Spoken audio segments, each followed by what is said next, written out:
Not only do they get the best Peter Parker back, they also bring back some of the villains that they can reimagine and redo and set the record straight, because I'm pretty confident that Jamie Foxx as Electro is going to be better in this version than he was in Amazing Spider-Man. Okay, hang on. Before we go too far, we have to actually explain what the hell we're talking about. So, come on. People, keep up. Marvel and Sony have jointly announced that they're doing something quite ambitious with the next Spider-Man movie. They're going to be bringing on actors from 2 previous attempts at the franchise, both the Tobey Maguire one and the Andrew Garfield one, and trying to kind of do a live action Spider-Verse sort of story from the sounds of it. That's what it looks like. And also don't forget that there was talk today that Daredevil from the Netflix series is going to be part of the MCU now, and he's going to appear in Spider-Man 3. That'll be his introduction. Of course, the pedants will point out that Daredevil was always part of the Marvel universe. He was just never really welcomed in because, the shows from the Defenders series existed on Netflix, and they're not really, connected directly with the... They're also very R-rated. There's a bunch of gore and violence in it. So, I mean, we probably will get a less broody, breathy version of Charlie Cox, but I'm looking forward to that for sure, because I think it makes it easier to do a Sinister Six film than, trying to establish, all these villains in all these different films. They're just going to pull the ones that they have already. And so you can get to this like Sinister Six ultimate team up Avengers type, I guess, franchise. It wouldn't be the right word, but I'm worried though that is the entire Spider-Man 3 going to operate on this structure, or will it just be like quick glimpses of other connected dimensions with the recognizable versions of the characters that we know from previous movies, that Tom Holland's Spider-Man is kind of moving between dimensions, and he kind of looks one way and he sees Tobey Maguire, or he looks another way and he sees Jamie Foxx's Electro, something like that.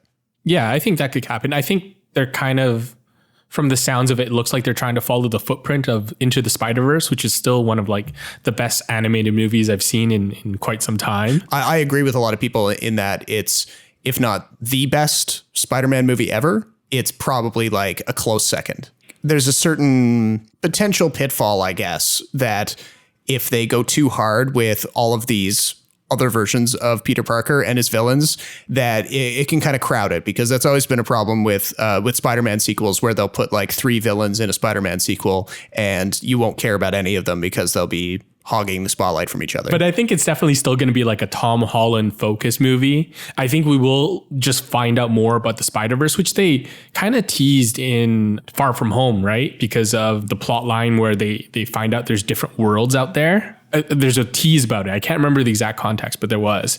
And so I think they're just expanding on that, because I think that's where the monsters come from, right? Like alternate universes or something like that. And I guess for him to complete the plot of the film, whatever it may be, he has to go through all these multiverses and end up seeing different versions of himself. And I think the end will sort of lay the groundwork for whatever's going to come next, be it, the Sinister Six or even X-Men or Fantastic Four. Oh, yeah. Well, it's also a very convenient kind of retconning type of maneuver, because they revealed that J.K. Simmons also plays J. Jonah Jameson in the Tom Holland universe, except he plays him as a over-the-top Alex Jones analog. And right. So it's from a narrative continuity kind of front, they can say, oh, well, it's okay if J.K. Simmons plays him as one version of the character in the Tobey Maguire universe, and then as this Alex Jones type in the Tom Holland universe, and people don't have to kind of get too stressed out over the continuity of it. Yeah, exactly. And I think, I can't believe we took so long to get to this, but Alfred Molina is back as Dr. Octopus, which is the best, because he was by far the best villain. I am looking forward to this. So fingers crossed for theaters coming back, but we'll talk about that after the intro. Yes, because the next little bit that we're going to get into really digs into that whole survival of theaters thing.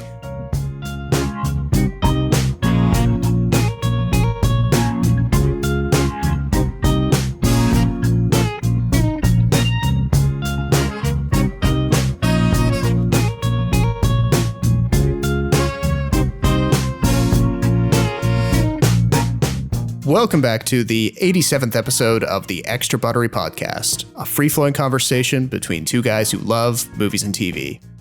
It's been a little bit of a break for us. We wanted to space out the episodes so that we could cover some new releases this month. But in this episode, we're going to be getting into the news that's all over Hollywood at the moment, the Warner Brothers 2021 slate, get into that and what it means for the future of moviegoing. And we'll catch up with the past few episodes of The Mandalorian on Disney+. And then we'll touch on a couple of those releases that we were waiting on, namely the new David Fincher movie Mank on Netflix and the new Darius Marder film Sound of Metal on Amazon Prime. This is Robert Snow coming to you from Toronto, and joining me from Vancouver is my co-host Jason Chen. So yeah, this Warner Brothers thing, I saw the headlines come out, and at first I don't think I took it as seriously as I should have, because why not? I don't know. In a pandemic world, I was kind of like, I guess the news that Warner Brothers was going to be doing a day and date release of all of their 2021 movies, including big stuff like Dune. And I guess my initial reaction was just like, oh, I guess that makes sense. And I didn't really think through the impact that would have across the industry. I just kind of assumed that a lot of the other studios would jump in and do it.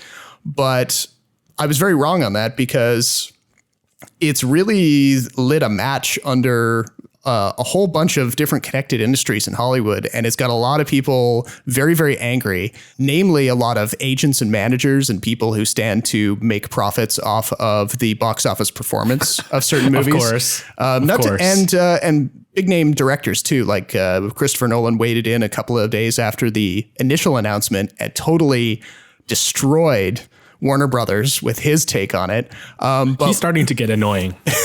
But anyway, continue. I just had to throw that in. But let me know what you were thinking of it when you first watched it. Like, did you kind of grasp it for the kind of mega news that it was when you first heard it, or did it take a while to kind of settle in? It took a while, because I feel like I'm a little surprised it took them that long to get to this conclusion. I think the basic premise is that they will release on the same day, but they will be on streaming for, I think, 2 weeks before they cut it and then leave the theatrical release. And then once the theatrical release is over, then they'll do the home release again. That's how I understood it. So I feel like that's like kind of a compromise between the two. And I don't think it's perfect at all, but I do appreciate that. I think movie people appreciate having the chance to watch it at home without the extra charge, which I think is to me, the bigger news that's buried underneath this. Like, at some point, all studios, I think, have to consider making a theatrical home release the same date. The reason you had that back then was because I think it took a while for home media to get printed and shipped out and do all that, because theatrical releases were kind of the norm.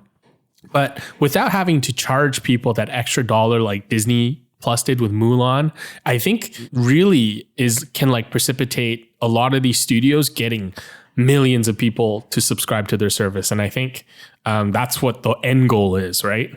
And I think it's a good gamble. Well, we all kind of probably felt inherently it was a matter of time, but I don't think it was going to happen quite as soon as it did. But then the important variable in the whole mix are the exhibitors, the theater owners, because for the longest time, they've had a huge bargaining chip in that they hold the final kind of exhibition over a lot of the studios. Less so Disney. Disney has proven in recent years that they're willing to play pretty dirty when it comes to getting favorable terms for their shows. But then the thing that Disney... I don't think they're dirty. I think they're ruthless. But well, okay. Yeah. Whatever you want to call it. But the thing that Disney has on their side is that they have comparatively fewer theatrical releases per year. Warner Brothers is thinking of doing, they've got a 17 film slate for this coming year, but then Disney will make less than 10. I think it's closer to around 6 or 7, actually, if I'm not mistaken. So Disney's a bit of an outlier in that sense. They're so big, they can kind of change the conversation. But then the question is, what would the other studios do? If an exhibitor decided that they weren't going to play any Warner Brothers movies as an act of protest, would the other studios fall in line with what the exhibitor wanted, or would they back up Warner Brothers? And And then in the midst of everything else, you've also got these folks like the agents and the managers who make money off of how well their clients do. If an actress like Gal Gadot books a deal with Warner Brothers saying that she makes a certain amount of money up front, millions of dollars, but then she makes a back end amount of money, also millions of dollars, that's contingent on how well Wonder Woman 1984 does. If Warner Brothers does a day and date release, she stands to lose quite a bit of money because obviously if it's available at the same day on HBO Max, the movie is just not going to make as much in the theater. So now you've got like agents and managers running around Hollywood trying to convince Warner Brothers to buy out these back end deals for their talent, so that not only are the actual actors and directors happy, but then the agents and managers can get their percentage. 2 points about that. First one, this kind of falls in the trap of millionaires bitching about losing millions. Yeah.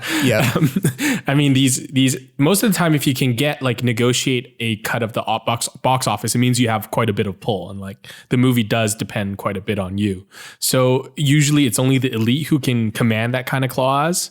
And so these people, in base salary are still getting paid millions already. So sometimes it's hard to sympathize from, I think, a public point of view.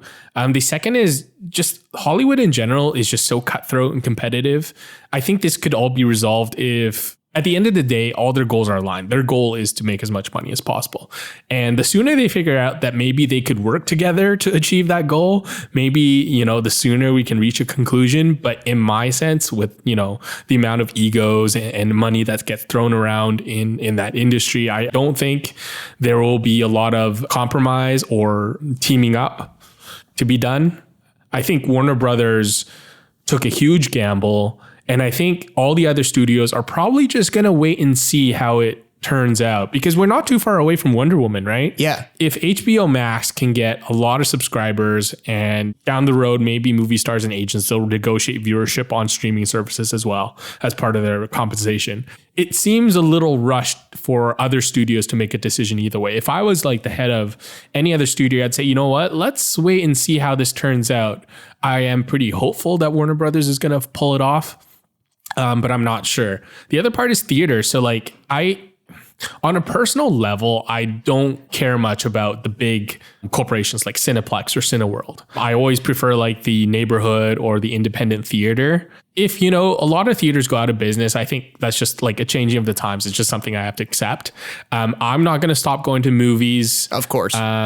Just because, I can stream at home. I actually like going to theater, and I'm sure you do too. Oh, of course. So they'll always have that business. But it's the same as people who like reading on Kindle. I can't ever do it. I have to read a physical book. So I think going to the movies just becomes like a niche activity, like going to a used bookstore. It's just like something that very few people do. But if it's there, it's not completely gone. People who are getting on Twitter and saying it's the absolute death of movie theaters, they're all going to be closed. It really isn't. I mean, it's not. It's going to become more of a boutique thing where you may not see like in a major city, you may not see 5 or 6 downtown multiplexes, each with 10 or more screens. You might see like 1 or 2 of them, each with like, I don't know, 5 screens or fewer or something like that. And it just becomes something that for the hardcore fans who like that experience, it obviously means that industry is going to shrink a lot. But honestly, I think a lot of exhibitors kind of saw that coming. They'd already started launching their own streaming solutions and video on demand platforms and things like that. And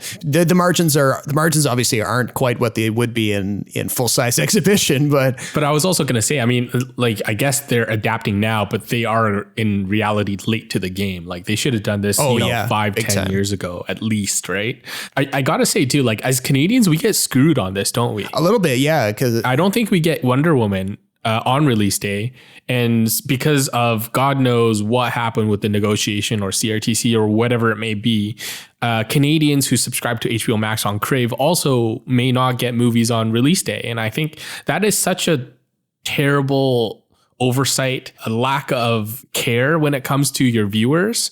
Like, how can you negotiate something and pay for something full price but not get the entire service, right? I mean, I feel like they will close that gap. I think if I'm not confident, man. It's still very much up in the air, and obviously we're not in the rooms where these negotiations are going down. But I feel like Warner Brothers is not going to shut out an entire market, even if we're only like 30 odd million people. Yeah, we're not. The Canadian market is still to them. big enough that it's worth their while to a certain extent. So I think they will try to work that out, whether that means like for the first little while, we just have that kind of home premiere rental system where it's available on VOD for the first 2 weeks, but you still have to pay $20 up front, you know, and it's not part of a Crave membership or whatever. They might go that route. Like I already pay full price for Crave, right? So they already have my money. If they want to say, you know what, too bad, screw you, you have to go see it in theater as well. I mean, I can't do anything. That's more money to them. So that's always also a possibility. And I mean, honestly, we don't even know how long this day and date thing that Warner Brothers is doing will stick around, because they do have various guilds. Like just today, the Directors Guild sent a strongly worded letter. There's been talk of like lawsuits being brought against them for doing this because yeah, I hope they have good lawyers, you know, Warner Brothers. We also have to get to the heart of this argument. What are your thoughts about Chris Nolan's arguments, and which side are you on? Are you pro WB? Or are you more like, you know, Nolan? I mean, obviously, I've loved Christopher Nolan's movies. I feel like I was suck up. I was basically, Nolan said that I think one of his more memorable quotes in the interview he gave was that everyone went to bed last week thinking that they were working for the most talent-friendly studio in Hollywood, only to wake up the next day to discover that they were working for the worst streaming service. Yeah, it's just like, that's pretty strong like words from Chris Nolan. But I think he's always been really quite cutting with his comments. Like, he doesn't talk much, but when he does say something, it's you know, pay attention, because he's really saying something. So, and obviously, you know, theatrical exhibition is near and dear to his heart. It's like it's the one thing that you know, made it so that Tenet came out when it did, and he was going to use it as an experiment just to see COVID cases be damned, basically. So I don't know. I'm definitely not fully on Team Nolan on this one. I think he's being a little bit of a retro kind of guy on this. He's not really seeing the value of home streaming. He's not kind of plugged into the way people are watching movies these days. He's also not plugged into the fact that, Jesus Christ, we're still getting outbreaks. Why are you telling people to go to theaters? Yeah, like, it's easy for big directors like Nolan who get, you know, back end deals and things like that to say, oh, you know, I'll just sit around for a couple of years and wait for the cases to blow over. But there's a lot of little folks in the mix who are saying like, yeah, it's all right for you to insist on this kind of purist take on the way to see movies, but in the meantime, there's a lot of folks hurting. It's just kind of like an evolution of business, like how we went from the studio model in Hollywood to like actors being able to move around, and now this, where people consume their content a lot differently and more at home. I'm totally pro Warner Brothers on this. As a consumer, as a competitor, I'd be nervous.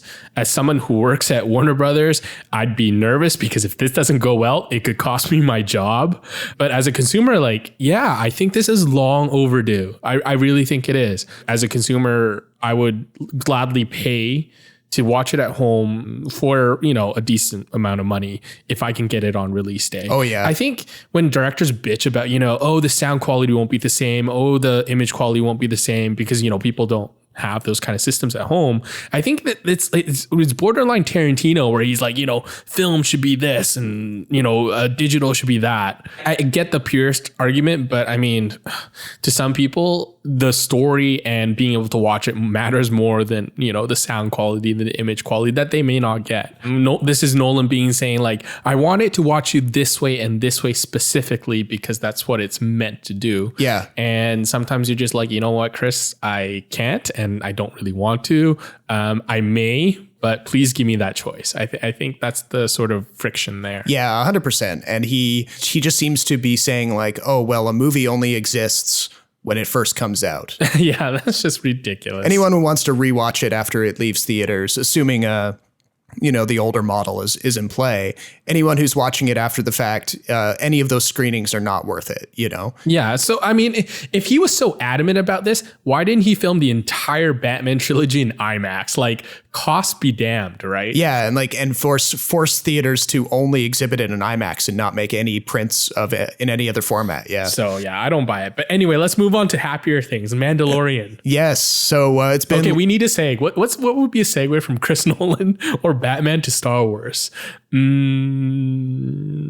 Speaking of streaming shows. That'll do.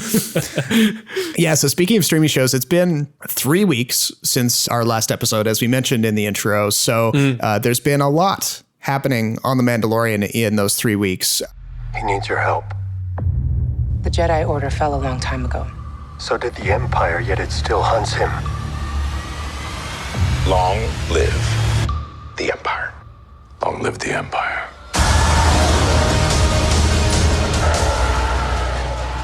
I have to hand it to Jon Favreau and the crew on this show.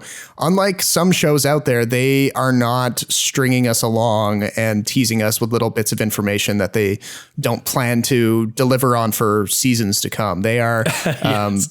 I think Favreau said back in when the first season was dropped on Disney Plus that he was going to tell us what the child's name was in this season. He was going to get more into the lore and all of this thing. And these past few episodes have really layered all of that on. I would argue there's not a huge amount to say about the episode with Carl Weathers and Gina Carano. That was set back on Ravana. Is that the name of the planet? The lava planet. I can't remember. Yeah, it's the planet where, they escape through that grate and he meets the rest of the Mandalorians. Yeah, that planet. So did we not talk about that episode? Well, that was like the end of season 1, so I don't think you'd watched any of it by that point. Yeah. I saw that ages ago. Yeah, the episode where they all help him like survive the onslaught from Moff Gideon and all that. But they go back to that planet. Yeah, but I'm talking about the part where they go back to the planet and find that sort of like lab or whatever it is. Did we not talk about that episode yet? No, we didn't. Oh, okay. All right. Well, yeah, that was, I mean, Star Wars has a point, like the basic premise of each episode is the same. They go to one planet, they complete a mission, they find more facts or they find more tasks, and then they go to another planet by the end, or they head to another planet by the end of the episode, and it just goes on and on and on and on, right? Yes. Yeah. And so like what's new this time though, is this is the first, I believe it's the first live action Ahsoka Tano, right? Yes, definitely. Yeah, so we meet her. We find out Baby Yoda's name, which is Grogu's a bit weird, don't you think? It's a lot less cute than I thought it'd be. I guess. I mean, it makes sense. It's an alien sounding name. Grogu sounds like a Russian dish that you ate back in like the 191800s. Borscht? Grogu? Gruel. Maybe I'm thinking of gruel. Maybe that's why. But it's just like, it's a funny name for something so cute. But I thought overall, like, it's very action oriented, eh? Like we haven't had a lot of like progress in terms of plot because, now they're just jumping from one planet to another, except for the most recent one where Grogu gets taken away. Yeah. So spoilers ahead if you haven't caught up. We're a couple of spoilers ahead. We just gave up a spoiler, but I mean, by now you should be caught up. I feel like so. Yeah. I mean, come on. We're talking about The Mandalorian here. The past 3 episodes are out. I mean, I have to hope that you're looking ahead in the show notes, which we very helpfully put in the description of these podcast episodes. So, for future reference, go down there and skip to a time code that makes sense to you if you want to stay totally spoiler free. But anyway, yeah. So that episode with Carl Weathers takes place. Then the episode that we're on right now, we're talking about the Jedi. So that's the name of the episode, The Jedi, Chapter 13, I believe. So that one brings us Rosario Dawson as Ahsoka Tano, who up until now had just been an animated only character, and of course in the comics and video games and things like that. That's the real info dump of an episode where... Yeah, sorry I sped through the entire thing, but I just kind of want to get to the end because like the most recent episode, the one where Grogu gets taken, it had to happen, right? Like there's no way they could not be separated and still go on this journey without, like going on some sort of character arc. They need to be apart, right? Sure. Yeah.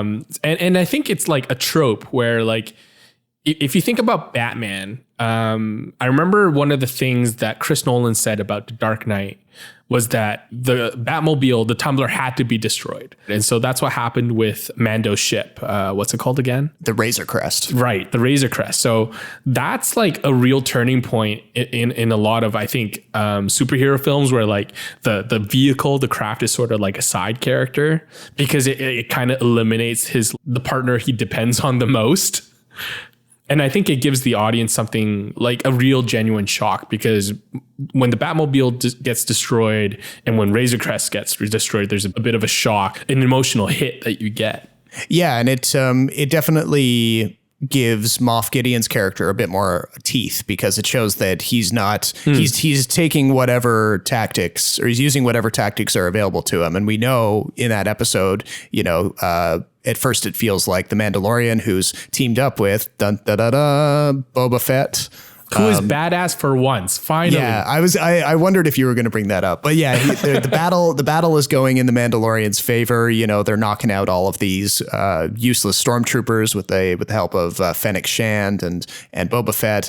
And it feels like they're going to be able to protect Grogu, who's doing his Jedi meditation. Yeah, thing. I don't know what that is. Like, and so they, the tide of the battle is turning in the hero's favor. But then, hey, I mean, Moff Gideon's floating up there with a mini Star Destroyer, and he's got big laser cannons on it. So why not, take a pot shot at the Razor Crest to screw up their life? Although you begin to wonder though, if he can take a pot shot at the Razor Crest, why doesn't he take a pot shot at the Slave One, Boba Fett's ship? Well, I mean, this is like the biggest irony when it comes to Star Wars, right? Like at some point, the characters make irrational and illogical decisions for the plot to continue, yes, right? Yeah. Like I think one of the points was Gideon's like elite guard comes down, like drop down from their ship, and they surround Grogu and they're basically taking him away. Mando appears just in the nick of time, but as they're taking Grogu away on these like rocket jetpacks that they have, Mando, who also has a jetpack of his own, is on the ground, and he's just like sitting there or standing there for like a good, 10 seconds thinking, you know what? Maybe I'll just stay down here, even though he's arguably like, the best Mandalorian in the universe other than Boba Fett. I just thought that was one of those things where like, okay, you're clearly just making him wait until to rescue Grogu so you can, produce a couple more episodes. Yeah.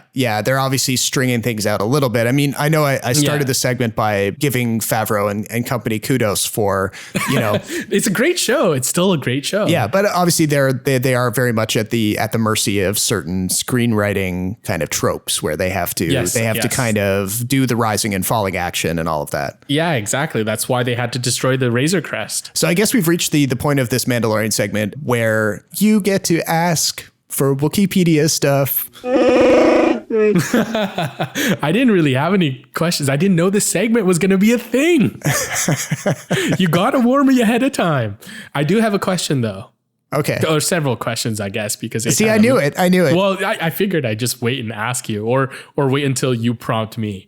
Okay, Ahsoka Tano, what's her deal, man? Like, who is she when we meet her now? Post Return of the Jedi. So Mandalorian takes place around like I think it's 4 or 5 years after Episode 6. So yeah, 5 years. Where we're kind of at right now, from what I've read on Wookiepedia and elsewhere, is that Ahsoka, we're catching up with Ahsoka after the events of the animated show Star Wars Rebels, which saw Ahsoka pop up after she'd been in exile for decades, basically. And she joins up with a bunch of fledgling rebels and helps them defeat a senior Imperial commander, the top dog in the Imperial Navy. That's Grand Admiral Thrawn. Right. He's big. He's the blue guy, right? He's the blue guy with the red eyes. And he was created back in the 90s for a series of novels. And he's going to be on the show. And a lot of fans have spent a lot of time obsessing over Thrawn because he's one of the big bads. He's up there pretty much with Vader and the Emperor when it comes to like his level of influence in the Star Wars universe. Really? And a lot of people praised his like the introduction of that character because they felt like we needed a military officer in the Empire to kind of be a villain, someone who wasn't just like running around in a gray suit and getting shot at by our heroes, Not Grand Moff Tarkin. Yeah, because obviously Tarkin had bit the dust a bit earlier, but this is why like the use of Rogue One, the villain in Rogue One, it was such a waste. Ben Mendelsohn, he could have been like a big military baddie, but they screwed it up. Well, no, it's interesting actually that director Krennic, the Mendelsohn character from Rogue One, he's actually styled very much the way Thrawn would be. Like he wears that elite white uniform, all of that stuff. So I think it almost like Krennic was a bit of a nod to Thrawn, I think, in that movie. But Ahsoka had helped defeat Thrawn and cast him out into this unknown region of space alongside one of the heroes of Star Wars Rebels. And they've basically been missing for years.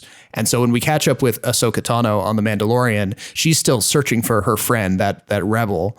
And she knows that because the rebel, Ezra Bridger, was cast off into space with Thrawn, she figures if she can find Thrawn, she'll find her friend Ezra.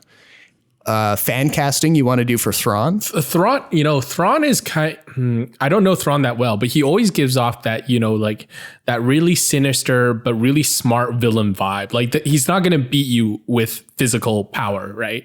Like he's a thinker and he's a tactician. Yeah. I mean, he's supposed to be pretty well trained with like hand-to-hand combat. He's supposed to be pretty good at that, but right. But he's like he commands like a whole fleet. Yeah. Stuff, that's right? always been the threat he poses. Yeah. Right, exactly. So I've always liked Jason Isaacs in those kind of roles. Oh, yeah, I could see that. He's got that angular face for it. I can definitely see Kevin Bacon in this role, actually, as long as you have the right feel, because this will be our first live action depiction of Thrawn.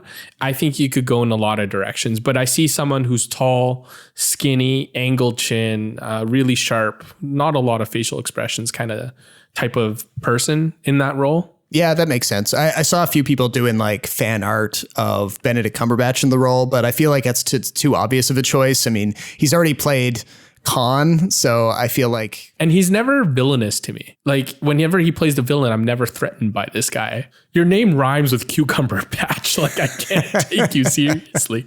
My other question is, okay, well, it's kind of like a two-parter, but why does Ahsoka Tano have two lightsabers and why are they white? Yes. So she has a full-size lightsaber and then she has a shorter one that's kind of styled off I think it's called a Shoto blade. Yeah, it's like samurai style. Yeah. Yeah, it comes from the samurai tradition. And she was fighting with two lightsabers way back in Star Wars: The Clone Wars, her first appearances on that animated show. Back then, she had a blue and a green lightsaber, I think. I can't remember which color was which, but that just been the way she'd learned to fight. And it added a little bit of extra kind of visual flair when her character first came on the scene.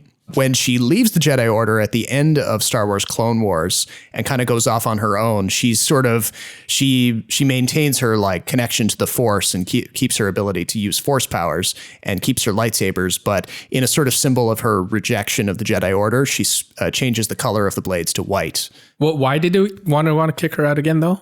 It was late in season 6, I think, of Star Wars: The Clone Wars. There was another Jedi Padawan who had fallen to the dark side and wanted to use Ahsoka as her fall woman, and trumped up some evidence to convince the Jedi High Council that Ahsoka needed to be kicked out. Ahsoka did her own investigation and, revealed the truth of the matter and was offered reinstatement, but at that point, she had become so disillusioned with the systems that the Jedi was imposing that she kind of said, like, screw this, I'm going to go off and do my own thing. And so she's actually, by kind of carrying those white lightsabers, she's sort of the closest thing to that fan theory you had for Rise of Skywalker, where you kind of imagined Rey becoming this person in sort of the middle, who's neither Jedi nor Sith, but is, a perfectly balanced Force user. The Jedi Council being incompetent has always been a thing. Oh, yeah. Okay, that's really interesting because I feel like one of the most underdeveloped parts of episode 1, and it kind of killed it, the rest of the 2 and 3, was that they never really like talked about how Qui-Gon Jinn was kind of like this outsider and that he never made the Jedi Council for like specific reason. in that because he questioned some things and he did done things that were like, sort of morally ambiguous. So that's super interesting. So Yoda's not that great after all. How can you have like a council of, purportedly the greatest Jedi in the world who are so in tune with the Force and get duped so easily, Yeah. And well, that's obviously, we talked about this before, but the kind of crucial scene in The Last Jedi when Luke is laying it all out and, kind of right. kind of busting up some myths that Rey had held about the Jedi and all of that. That was why I always return to that scene as like example of Star Wars doing something new and kind of recognizing some of the hypocrisies that the characters had back in the day. But yeah, I think like one of the things that's been very clearly developed in all of the other media, like the video games and the comics and the animated shows, is that the Jedi are actually, they kind of suck. Almost not as bad as the Sith suck, because obviously the Sith are always killing people. Well, see, I always pick Sith from the start, so ha. Oh, okay. Speaking of old stuff, though, this David Fincher film, Mank, that is now on Netflix, is right up your alley. I feel like if there was anyone I wanted to talk to about this film, it'd be you. Oh, well, I appreciate that. I mean, it's old Hollywood, it's black and white, and it's Fincher, and it's a pretty good film. So yeah, and so this is the direct to Netflix movie that Fincher's been working on for a long, long time. I didn't actually know until I started watching it when I saw a credit for Jack Fincher on the screenplay. His dad. That's his dad. Yeah. So apparently his dad had worked on this screenplay before he died back in 2003, I believe, and David Fincher took it upon himself to kind of complete his dad's vision. Mank. This is Herman Mankiewicz, but we're to call him Mank. Mankiewicz. Herman Mankiewicz, New York playwright and drama critic, turned humble screenwriter, Mr. Hearst. This is a business where the buyer gets nothing for his money but a memory. What he bought still belongs to the man who sold it. As a result, the movie is, I'm probably not alone in pointing this out. It's a pretty big departure for Fincher in terms of the kinds of movies that he usually makes. I mean, he's sort of synonymous with thrillers and very dark, often violent stories. If you think about anything from... Yeah, like the worst parts about the human psyche type stuff. Exactly. And so to do a film that is still very dramatic and dark in places, but more to do with like movie production and old Hollywood, definitely feels like a break for him. Mm-hmm. I wrote in the review that's up on the site now and on Letterboxd and elsewhere that it is a really good movie, but you really have to be kind of like a person like me who I said specifically you. Yeah, it's very has a Criterion collection of Blu-rays at home and is a subscriber to the Criterion channel, the streaming service, and regularly listens to Karina Longworth's podcast. You Must Remember This. Things like that. You have to be really deep into the old Hollywood classic cinema nerdery to I think identify with this movie and to know the players that are being depicted, the personality of Louis B. Mayer and Irving Thalberg, the guys who were running MGM back in the 30s and 40s, knowing the background of Orson Welles and where he started and where he ended up and all of that. But had you been familiar at all before you watched this with the history of Citizen Kane coming to the screen? Nope, nada. Well, I knew a little bit, like, I knew that the process had been somewhat controversial because I think that's just like the first fun fact you learn about Citizen Kane is, who wrote it. Like in regards to the history of Hollywood, the history of California and what it was like back then. No, I had no clue. And I was going to say earlier too that Fincher films are usually inaccessible for, a variety of reasons. Like you said, it's dark and scary and it's not for everyone. I think this film, even though it is the least violent, it almost has no violence. And the sort of, I wouldn't say pleasant, but there's definitely not many horror elements in this film. Yeah. I find this to be his most inaccessible film of all time. Interesting. Yeah. For me, it was hard to get into the plot because it took me a while to orient myself. So the way Fincher had wrote this screenplay about a story about a screenplay is to sort of have flashbacks. And even though and form in the form of sort of a biography of Mank, but it's very slice of life, right? Like it only covers, I think, the 90 days or something that he wrote the screenplay. Yeah, other than the flashbacks, which cover a period of a couple of years, but those individual flashbacks are just like one night or a couple hours at a time. The meat of the movie is the writing of the screenplay, which he intended to do in 90 days, but then Orson Welles makes him get it in within 60 days. 60, right, exactly. And so, you got the jumping timeline, you got the black and white. You needed an ingrained knowledge of, I think, Hollywood to even care or even know what's going on in this film, because I think he just kind of drops you in the middle and he expects you to know what Mankiewicz is like, what Mayer was like, what all these characters were like. But from a casual observer like me, or someone who's not as well versed in the history, it was hard to get into the story because you're not quite sure where the conflict is, because Mankiewicz and Wells don't share a lot of screen time together. No. They talk about each other a lot, but they rarely ever come face to face. In fact, I don't think even Orson Welles is in it that much. It's very much a Gary Oldman show. Yeah, and if you haven't watched it and you're totally confused about where we actually are in the whole thing, Gary Oldman plays Herman J. Mankiewicz, who's the Mank of the title. He's known by Mank by his friends. And he's a screenwriter. He had a respected career leading up until he started working on Citizen Kane. He was making $2,500 a week, which in 1934 money equals like about $40,000 US a week. So not bad money. He was well compensated, working on the MGM lot, churning out screenplays with a team of other guys.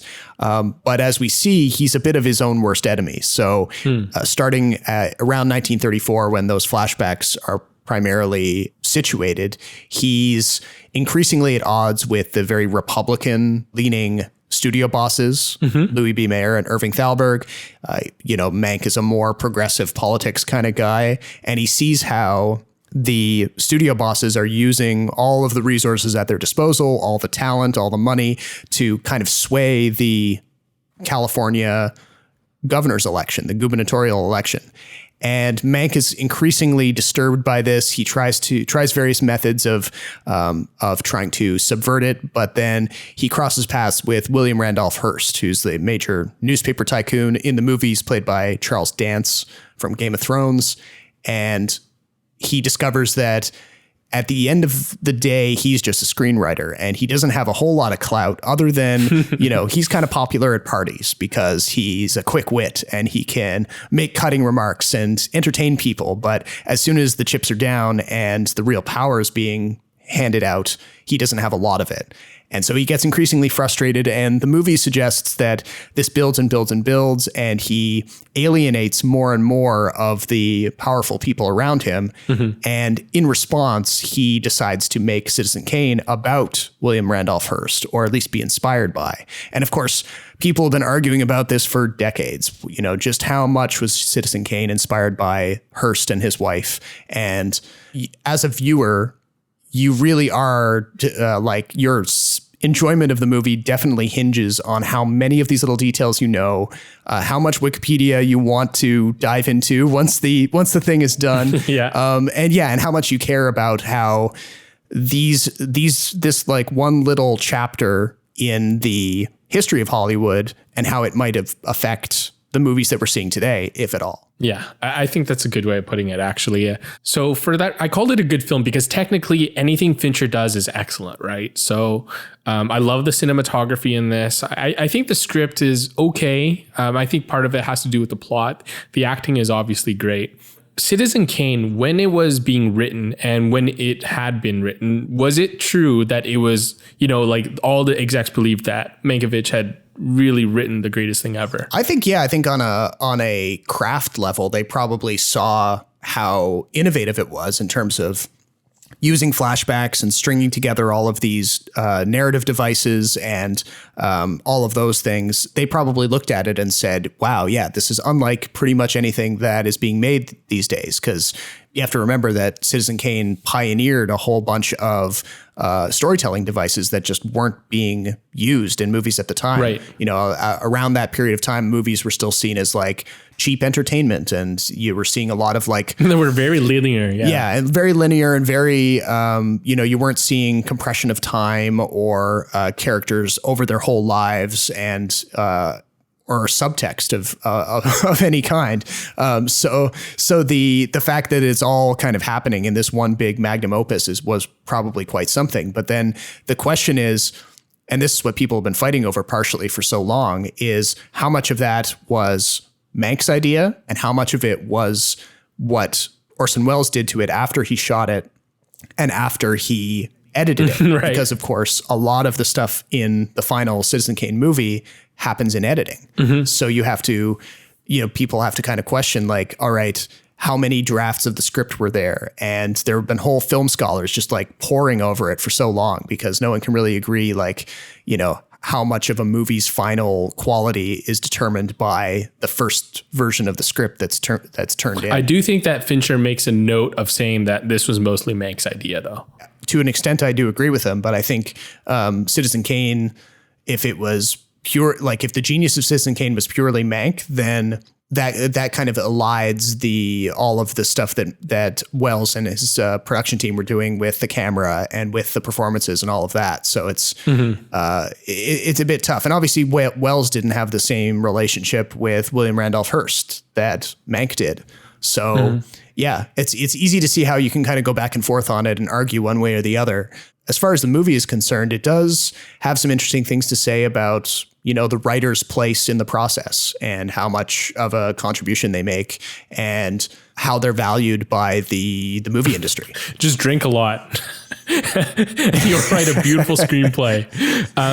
Yeah. Oh, but make sure to put sedatives in it so that you can get knocked out. Exactly. Not only that, you have to be a compulsive gambler, you have to be insomniac, and you also have to have this like lovely British maid helping you out. What did you make of some of the like the really kind of self-indulgent visual tics that Fincher was including, like the unnecessary, like, you know, the burn spot, like the cue marks and the very literal subtitles or on-screen titles. Right. I do think it took away from the movie. I think it fell a little too much love in itself. But I also feel like this is a pet project for him, like to finish what his dad had started. Right. His dad actually, Jack Fincher, also had started writing another screenplay, but another person who was famous, and I don't know if you know this, but it ended up becoming another movie much, much later, directed by Martin Scorsese. Do you know what it is? No, what is it? The Aviator. Oh, wow. Okay. Yeah. So the origins of The Aviator, from what I understand, it started from a screenplay written by Jack Fincher.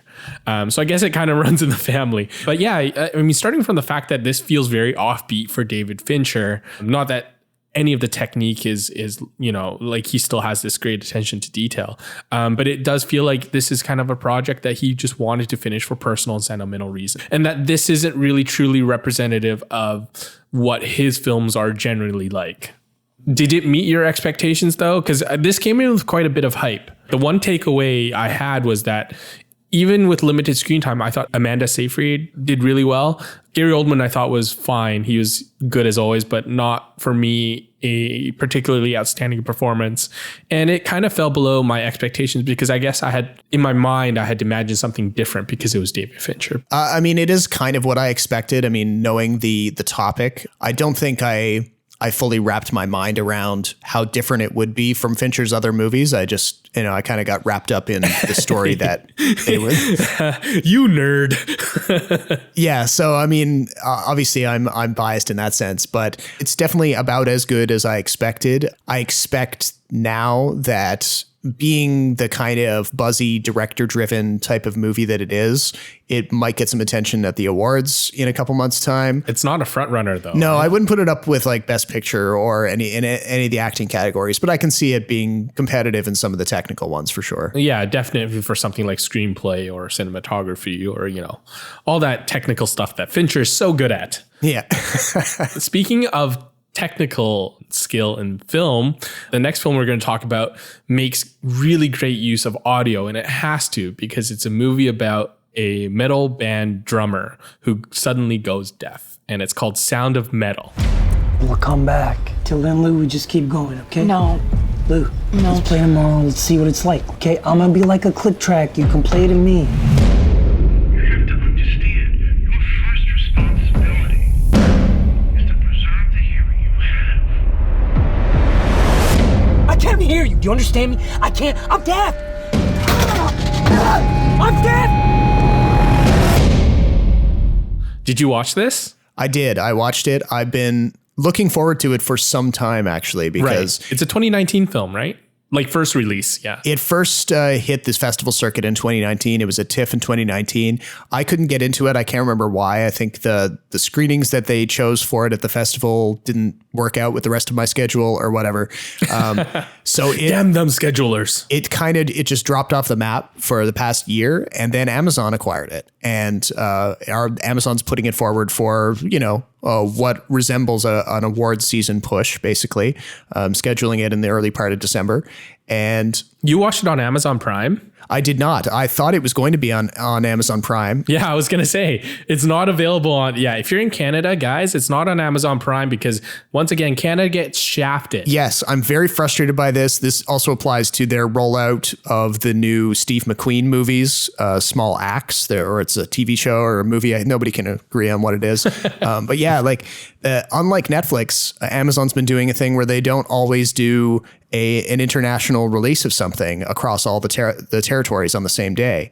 So I feel like maybe Sound of Metal will eventually pop up on Prime Video Canada, just not when it was available anywhere else. It's really stupid. It's VOD right now. Yeah, it's on VOD, and you can rent it for, I think, like $6 Canadian or something like that.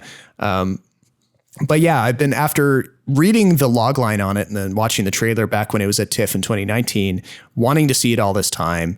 And just because the hook of the story is so interesting to me, like the idea of a heavy metal drummer who suddenly loses his hearing, and what that premise can kind of unlock in terms of the performances, because this really is like a performance driven story. It's the plot is there, but it's not the main driver. But it also, the plot was totally not what I expected. I expected something like Whiplash, where the main character, despite this adversity, just powers through and he finally triumphs at the end. Right. But no, it's a very, very quiet film, and its use of sound is so deliberate. It is. I don't think it does anything groundbreaking, but it uses it to definitely flesh out this character, Ruben, played by Riz Ahmed, who is, I think, really good. Yeah, he really puts in, I could see him being in the shortlist for Best Actor this year for this performance. Yeah, shortlist. I feel like Oscars will overlook him just because there's too many other big names, competing for spots, which is too bad, because I really think, I would love to see him win for this performance. He's been doing great work for a long time too. That's true. He plays so Ruben is a recovering drug addict who one day just loses his hearing, and he's got this twitch, how some previous drug addicts have this compulsive behavior, compulsive personality. He played that really well in Nightcrawler, and he kind of brings some of it here. Did you notice that?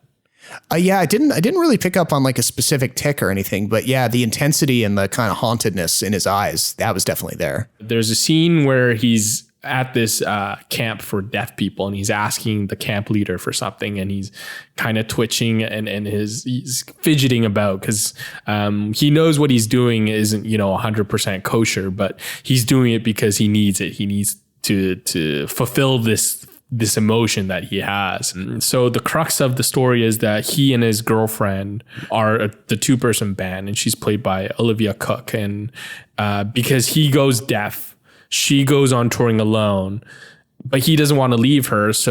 But he has no choice, and she thinks it's best for him to be at this deaf camp, where basically he learns that even though you've lost something that you really treasure and need as a professional musician, he gains something else in the end. And that, I think, was a surprising turn for me. I didn't expect it to be such a quiet, contemplative film. Although, I mean, in retrospect, a movie about a deaf person is probably not noisy.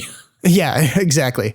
Well, I think the thing that the movie really gets right is Ruben's reaction to his diagnosis, because it models after the kind of 5 stages of grief, like denial, anger, bargaining, that whole thing. And it's something that, like, you know, if you're unlucky enough and you have family members or even you yourself go through a serious illness like Ruben does, or some kind of disability, you see that exact same thing play out, and they're kind of grieving over a life that they've lost.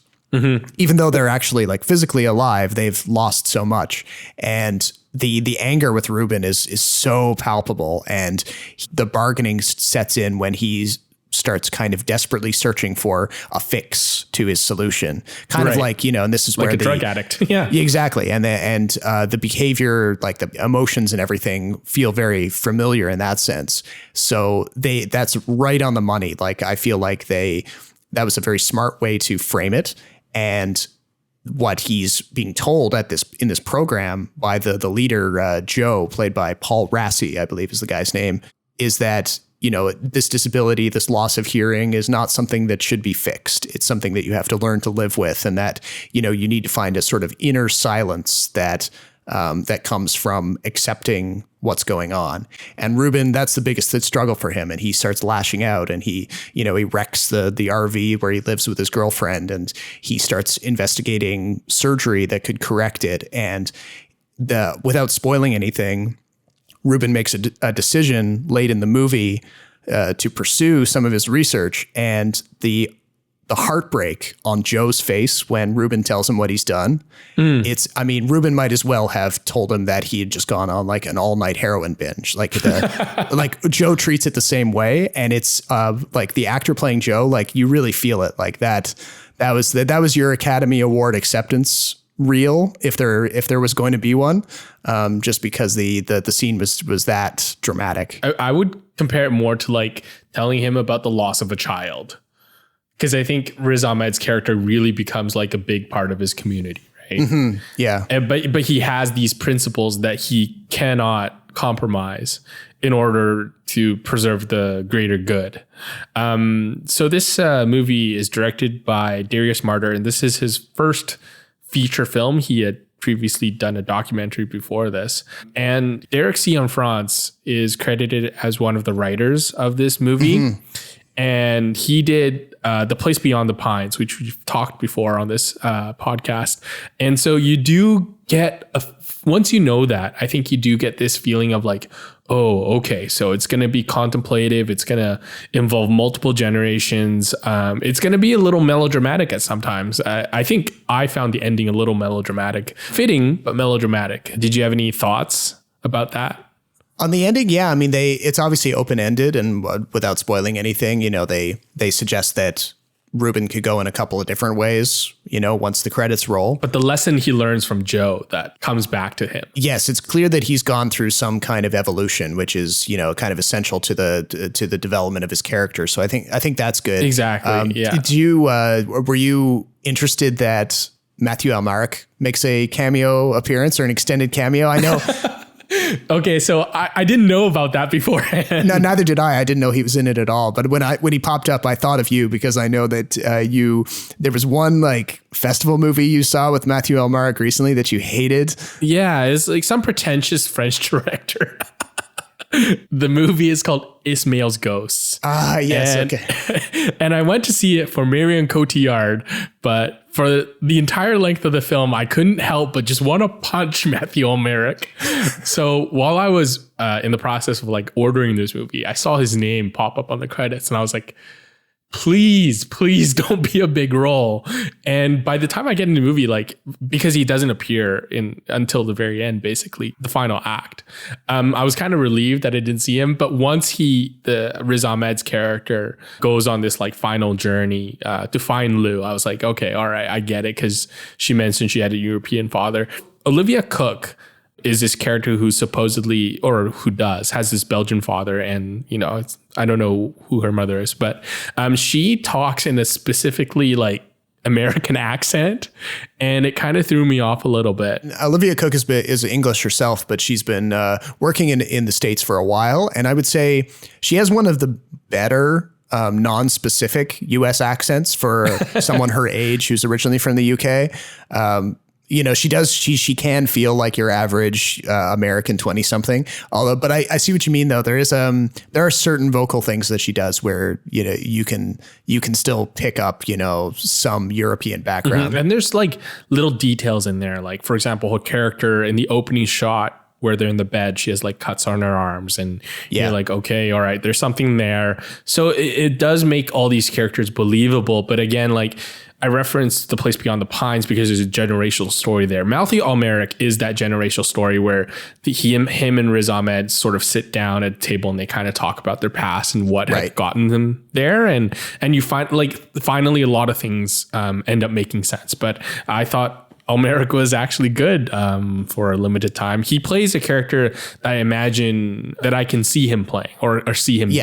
Yeah, this kind of like somewhat absentee father who obviously had a rough relationship with his daughter, thus causing her to move to the US and cross paths with Ruben. Yeah, this sort of like kind of creepy, but also charismatic, like European dude who speaks multiple languages, who's kind of overly friendly sometimes. But I think it was a good role for him. I talked about how it was kind of melodramatic in the beginning because of the way the ending happens. There are certain times where you wish it was a little more melodramatic because there's a part in the middle where it kind of lulls you a little bit, right? Like where he gets into the lifestyle of the camp and whatnot. And then there's these scenes where he's, trying to keep track of where Lou has been and how their band is doing, and certain points where it jumps to him being like manic again. Yeah, no, I see what you mean. And it does get a little bit lost in that middle. Like maybe they could have trimmed out